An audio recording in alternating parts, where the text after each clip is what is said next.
नमस्कार. लोकनाय न्यूजवर सर्व प्रेक्षकांचं स्वागत. भारतीय कृषीप्रधान देशामधील अनन्यसाधारण महत्त्व असलेला सण, शेतकऱ्यांचा जोडीला उभा राहून सतत शेतात राबत असलेला त्यांचा मित्र म्हणजे बैल.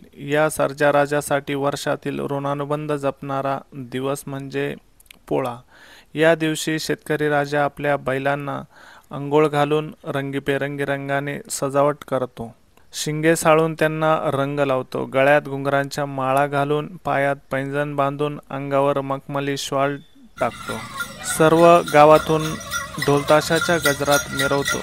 घरी आल्यानंतर सपत्नीक ओवाळून त्यांना पुरणपोळीचा नैवेद्य खायला देतो.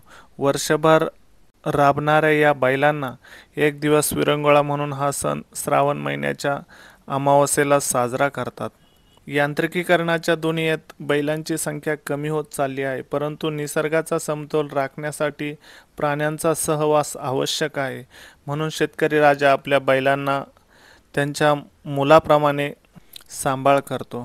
श्रावण महिन्यात या दिवशी अमावस्येला प्रत्येक हनुमान मंदिरात दीप प्रज्वलनही केले जाते.